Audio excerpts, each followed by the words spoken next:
ReThink podcast, episode number 5, 6 from Greece, 7, 8. Yeah. We are lost because that's how these trips go. Yeah. We've been running and seeing and looking at rocks, lots of rocks. And we're in Athens, Greece. Chapter 17 of the book of Acts, beginning in verse 16. If you want to know that this is biblical. Not everything that we do has been biblical, but that's true. This one is. There's some biblical sites here. We were actually in a pretty cool location here. That was Paul, so we'll talk about that. What are your thoughts on Athens as we wrap this visit here up? It is a cultural melting pot. Big time. Mm-hmm. Yeah, we walked down the street and you and I were talking, and it was just like, just in a span of 10 seconds, I felt like we heard 5 different languages being spoken. It definitely is all cultures meshed together. And not just in the tourist areas either. No. Everywhere. No, everywhere. This neighborhood that we're in, which is Not a tourist area. not a tourist area. No. Pretty sketchy, I think it's been. Yep. It was cheap. Cheap. I wanted you guys to get the cultural experience. We got it all, but you could have had the same thing on the square. I know that now. Yeah. Yeah, but it wouldn't have been cheap. Oh, well. But yeah, melting pot. Every nation is just like all over the place here. And yeah. Pretty interesting. Uncomfortable, I'll be honest with you, a little bit sometimes for me because that's just not what I'm used to, but it's a good thing. It's a good thing. It's been fun to explore. I've really enjoyed that. Pretty easy city to explore. Yeah. Honestly. Yeah. I don't know. Ben and I would not necessarily agree. We can't follow our maps. So we went to meet you guys getting your haircut, and Ben had the address, typed it in, found it, we're mapping it, and we went directly away from it. 1.5 kilometers. You went 1.5 kilometers away. We started about a kilometer away and ended up a kilometer and a half away. Okay. Well, we went the wrong direction. It's kind of Stopped like at a little restaurant, V a little thing. maitre d' outside. Everybody eats outside here. And asked the maitre d', you see, how can we get to this location? I never heard of it. I was like, oh, man, we're a long ways away. Yeah, he even said, you are a long way from there. Mm-hmm. So we just kept walking. Yeah, we Got a turned lot around, of steps. turned around and retraced, remapped. And You found us, though. we're technologically challenged a little more, me than Ben, but yeah. Still made it. Yeah, pretty You challenging. got your haircuts, looking good. Looking fresh. Levi there is needing to very cautiously tan the rest of his head now. Good stuff. So Athens, cosmopolitan, very, very melting potish. What else? You can, as you walk down the streets, you can visibly see like the decades and, centuries of buildings from ancient to Ottoman to, it's crazy. You just walk down the streets and there's different layers of the city exposed in different places. Some places the old stuff is on the surface. Like today we went to the Olympian of Zeus, which was 2,400, 2,500 years old. Mm-hmm. Columns are out exposed at surface level. Other times we're walking around in the market, the center square there, and they've got those reveal plexiglass coverings, and you look down and 20, 25 feet below you is the old level of the city, all been covered up and rebuilt. Saw places where when they go to build a building, they have to elevate and leave the old underneath the new building. So, yeah, old city, very old city. So what do you think the primary reason for people to come to Athens is? Parthenon? Like, are you talking about like tourists or Yeah, people I'm to just- live? Like, I think most everybody goes to the Parthenon. yeah. That's on top of the Areopagus. Beautiful. Crazy. Yeah, if you Google Athens, that's going to be the picture that pops It's the up. number one place that pops up, yeah. Yeah. I think a lot of people are coming here for places we didn't go, and that's the islands. Yeah. I would say half the travelers or more. I don't know, really. I mean, a lot of them go to the islands. Yeah. Well, the guy we talked to yesterday, the owner of the barber shop, was shocked that we weren't going to the islands, that we were staying on the mainland. So it's clear that that's where tourists pretty much go. They may spend a day or two here, Yeah. but then they're off to the islands after that. We told him our itinerary, and he looked completely confused. He's like, "Why in the world would you guys do that?" I don't think he was pursuing a relationship with Jesus too much. So. No, we got to talk to him a little bit about that though. Yeah. So, yeah. Then he changed it to politics, and economy And food. and food. Yeah. Yep. So there are people here that are doing the journeys of Paul, but so that's one reason people come if you're on a tour group. But I don't think that's a primary. I don't think so either. No. What did you say today? Who told us that? 8 times the population during the months of July and August. Mm-hmm. Oh, yeah. The barber Yeah. told you that. Yeah, Yep. like it just swells up with everybody's a tourist. Yeah. Yeah, I think a couple of days in Athens was enough for me. We had like 2.5. Yeah. I think that's how we've been on most trips. That's how we felt about Izmir last year. That's how we felt about Jerusalem the year before. It's just we always tend to start in the serene, low population areas, and they're just really calm to start the trip, and then it's like you hit the city at the end, and it can be overwhelming at times. Cities at home are busy and loud, but this is like on steroids, busy and loud. Yeah, there's just so much. You look at cities in America, and there's so much more order to things. You know, like here, the streets are narrow. People are walking in the streets and they're just getting out of the way when cars come most of the time. You've got bikes zipping in and out of traffic, motorcycles in and out of traffic. It's just, I don't know. It really feels like more of a rat race type city. I think another thing, too, that's kind of cool but also weird is the schedule of the day. Mm-hmm. Yeah. Like, people are eating breakfast at 10, 11 o'clock in the morning, lunch 4, 5, and then dinner is 9, 10, 11. Yeah, it's just a very different schedule than I would say all of us are used to. And we're generally out of here and on our way to something when they open, and it's quiet. Yeah, there's no one on the We ate streets. lunch at, 11:30 today? Yeah. And there was nobody in there. Which and then we some of us had pancakes. that's true, which were awesome. It was amazing.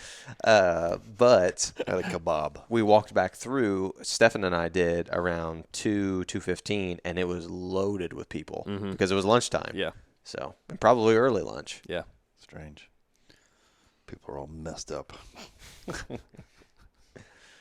So we went to some sites yesterday that were the most common, I guess. The Parthenon, and for us, Mars Hill. Thoughts on those? Yeah. I think the Areopagus or Mars Hill, whichever you prefer to call it, I think it's interesting that there's like no one there. Everyone's walking around it, and that's like one of the places where in ancient world you'd go to have these discussions or debates, philosophical ideas, and we're standing up there. We were able to shoot videos, and that's once again one of those places where Paul's taken to explain this teaching that they hear about him, or that he's proclaiming, because he's told them about this unknown God they had a statue of down in the Agora. So I thought it was an amazing place. It's super slippery. The marble, it's like a marble rock that is ice. But, yeah, amazing place. It overlooks the city. You can see why they went there to have these discussions.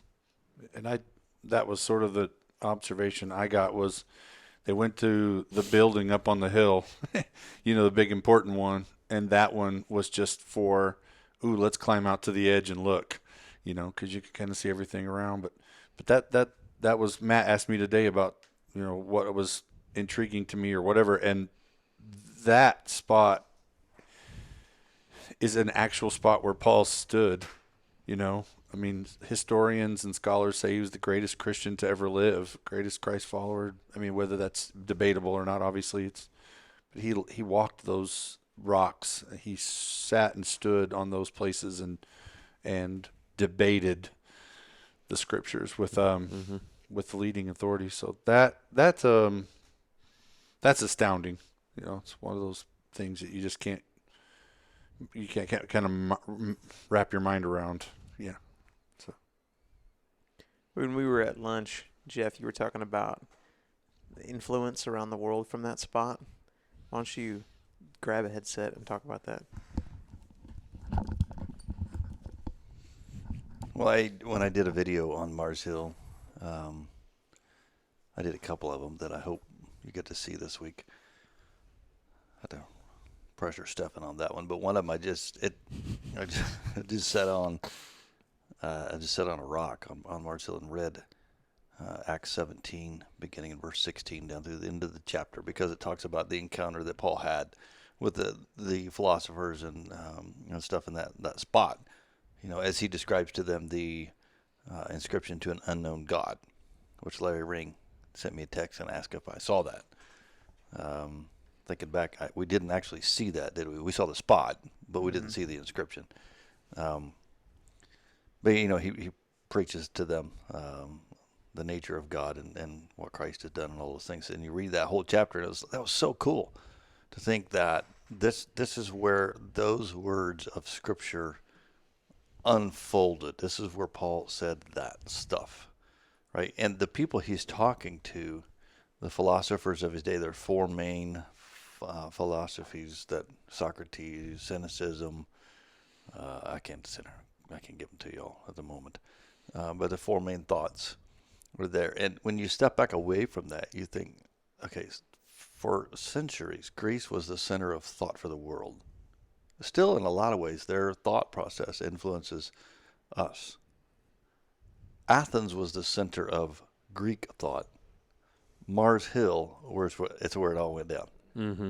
So that little bump of rock that we were on, where Paul does these words in Acts 17, really influenced the thought of the world for centuries.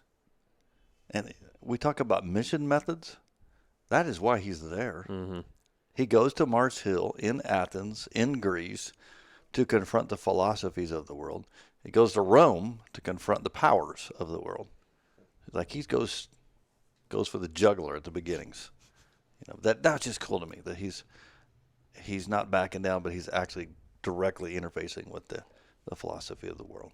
Well, and I don't think it's by chance, that he sees the inscription to the unknown God. He's looking for the opportunity to bring up the gospel in this place, and he seizes the opportunity that is before him. Yeah, he's looking for any entryway into their philosophy. Yeah. You get this idea Paul was brash and outspoken and tough and all these things. He's also brilliant, right? Educated, Galileo. He's able to set with the minds of the world and confound them. That's pretty cool. Think about that too, is sitting up there on Mars Hill. So you got the Acropolis above right there. You got the city below. There's idols all around, and Paul's discussing this, the one true God, the one that, Zeus is believed to be the god of all gods, right, in Greek mythology. And Paul's up there saying he's no god at all. Like, it's a myth. Let me tell you about the real God. Mm-hmm. For people to picture that the rock was smooth, but from centuries of people sitting on it, walking on it, but how big do you think that was? I'm really bad at measurements. I got nothing. The concrete portion of the parking lot at the Effingham campus would have covered it. Yeah, I was like 150 yards maybe. It was small. I was going to say a little bit bigger than a football field. I don't think it was even that big. You don't think so? Wasn't that long. Huh. It's just a little bump. Yeah, Pretty amazing. Anything else from Mars Hill or the Parthenon, the Areopagus, Athens in general? Well, I made an observation while doing a 360 video. Is if you want to see the full scale replica of the Parthenon, did I say that right? Parthenon. There you go. Just go to Nashville, Tennessee. They have a full scale one there, but it's not quite the same. No, this is like the center of town. On the. It's just pretty cool. Yeah. I was in preparation for going to Mars Hill and Athens. I was reading a commentary, and there's an historian that says it would have been easier for Paul to have found an idol than a person here in Athens because of all of the statues and all the gods.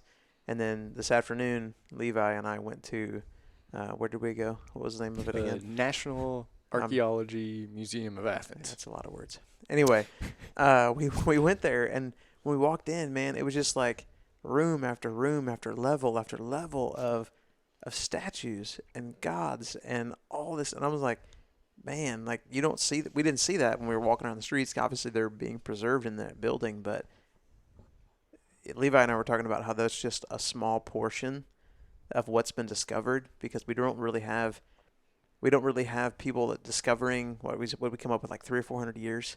We've had people looking for artifacts and discovering different things, underground, obviously.